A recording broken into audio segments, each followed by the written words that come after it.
Nike just did something they've never done before in the history of women's basketball. And I'm not talking about just another endorsement deal or some basic team merchandise. I'm talking about turning Caitlin Clark into a luxury sports brand. Yes, you heard that right. A luxury brand that's about to completely transform how we think about women's sports marketing. While everyone was sleeping, Nike and the Indiana Fever just pulled off the most coordinated merchandise launch I've ever seen in women's basketball. And the best part? They kept it completely secret until yesterday. Nike officially unveiled Caitlin Clark's signature logo, stylized interlocking CCs.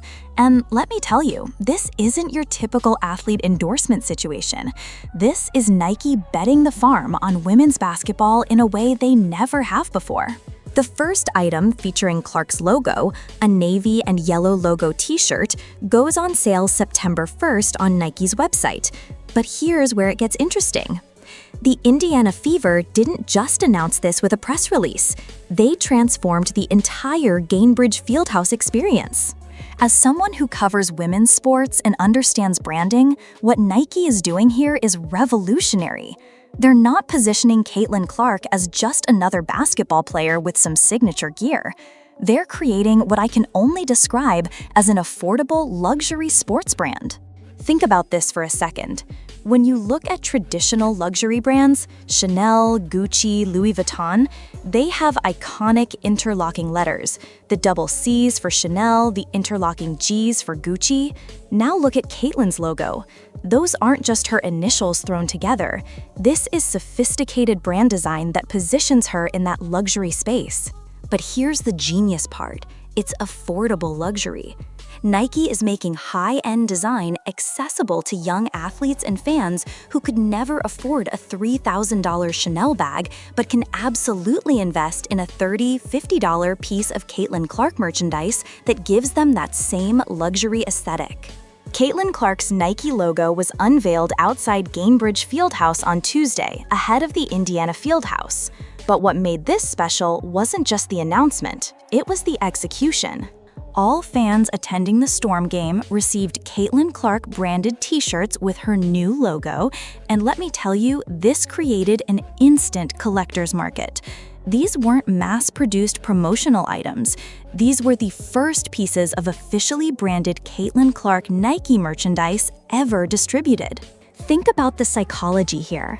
Instead of doing a traditional online announcement followed by months of waiting for product availability, they created an exclusive, in-person experience. Every fan who walked into that arena became part of Caitlin Clark's bland launch story. When Caitlin showed up to the game, she wasn't just wearing her new merchandise. She was showcasing a complete lifestyle brand. Custom Nike crop top, oversized joggers with her logos, and accessories that screamed high-end fashion meets athletic performance. This is where Nike's vision really becomes clear. They're not just selling basketball gear, they're selling a lifestyle. They're telling young women that they can be athletic and fashionable, competitive and elegant, professional and stylish.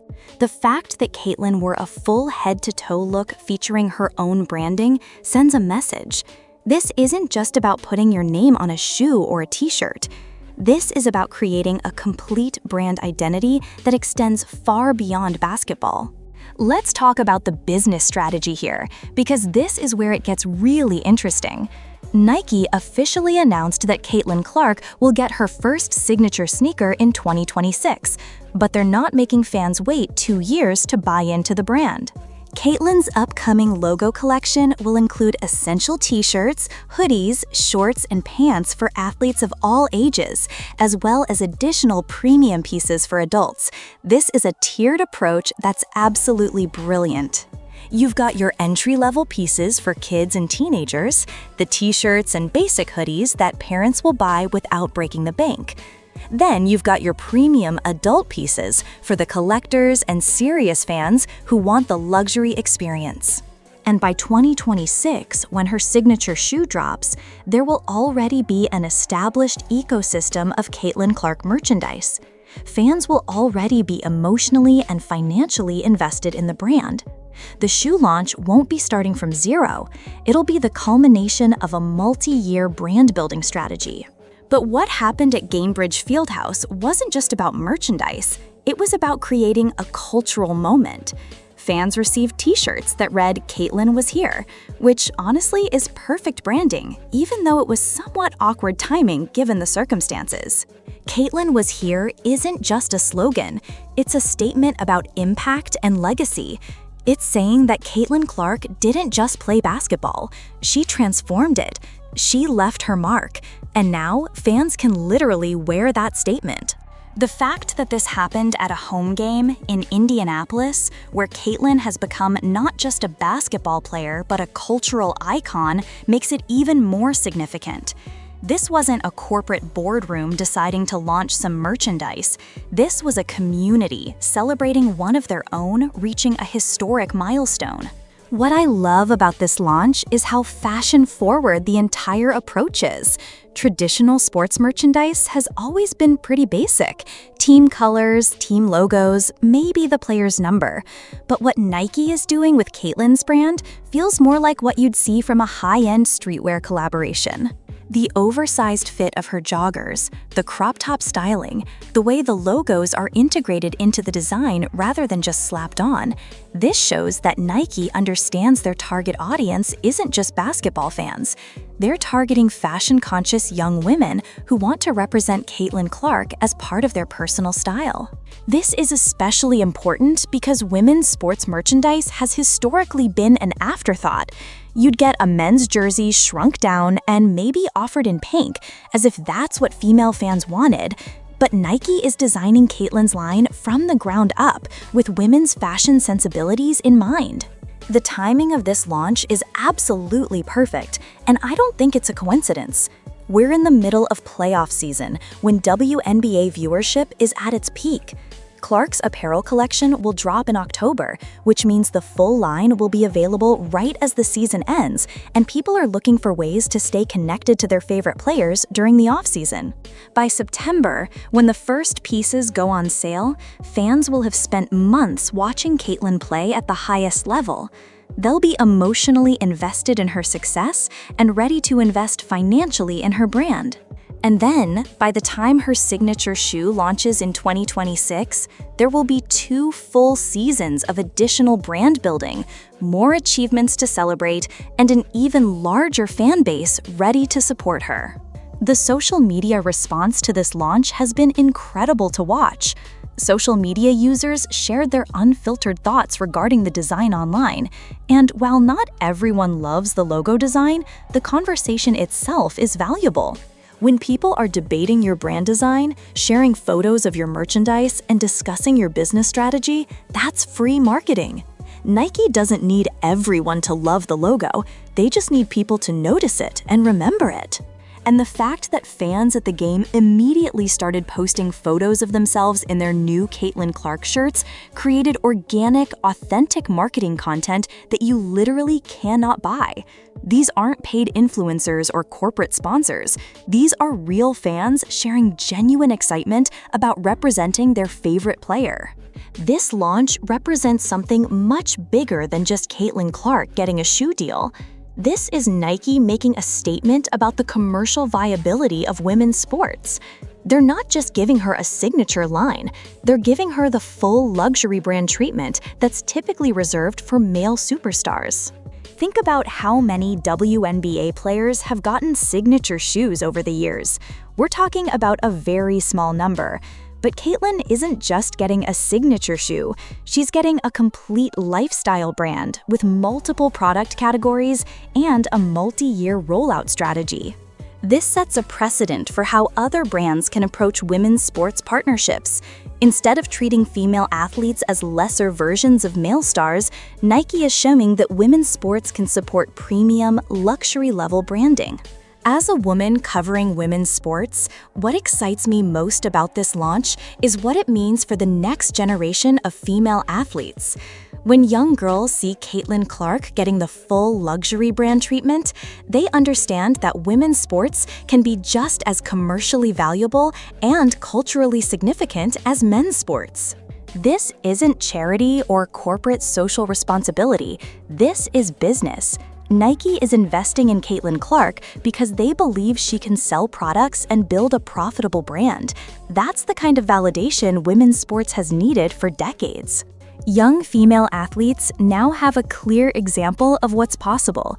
They can see that excellence in women's sports can translate into business opportunities, brand partnerships, and cultural influence that extends far beyond the court. Now, I haven't gotten my hands on the actual merchandise yet, but based on what I'm seeing in the photos and videos, the quality looks legitimate. This isn't cheap promotional material. The fabrics look substantial, the fits look intentional, and the design details suggest real investment in product development. That matters because Caitlin's brand can't succeed on hype alone. If fans buy these products and they fall apart after a few washes, or if the sizing is inconsistent, or if the designs look cheap in person, that damages the entire brand strategy. But if Nike has put the same level of investment into product quality that they've clearly put into the marketing and design strategy, then this brand has real staying power. One thing I really appreciate about this approach is the price accessibility. While we don't have official pricing for most of the collection yet, the fact that they're starting with basic t-shirts and hoodies suggests they're keeping entry-level pricing reasonable. This is crucial for building a sustainable fan base. If only wealthy fans can afford Caitlin Clark merchandise, the brand can't grow beyond a niche market. But if a teenager can save up for a t-shirt and a college student can invest in a hoodie, then you're building a broad-based brand that can support premium products at the top end. The company said Clark's first signature shoe and clothing collection will be released in 2026, which means we're looking at an 18-month brand-building period before the main event. That's a long time to sustain excitement and build anticipation, but it's also a smart timeline. It gives Nike time to gauge market response, refine their strategy, and build the infrastructure needed to support a major product launch. By 2026, if everything goes according to plan, Caitlin Clark won't just be a basketball player with some merchandise. She'll be a lifestyle brand with an established customer base and proven commercial track record. What happened at Gainbridge Fieldhouse wasn't just a merchandise launch. It was a statement about the future of women's sports marketing.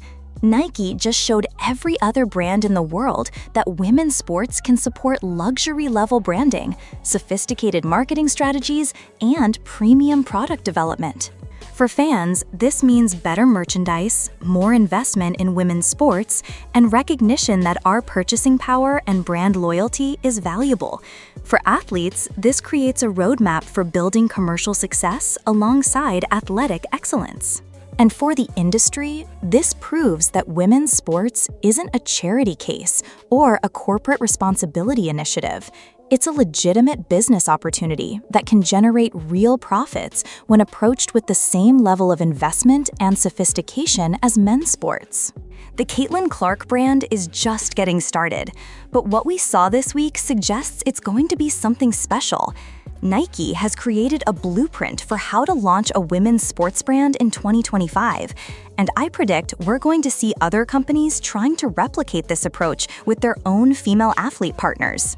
This is what progress looks like in women's sports, not just better gameplay or higher attendance, but business strategies that recognize the commercial value of female athletes and invest accordingly. What do you think about Nike's approach to launching Caitlin's brand? Are you planning to buy any of the merchandise when it drops in September? Let me know in the comments because I'm really curious to hear how fans are responding to this strategy.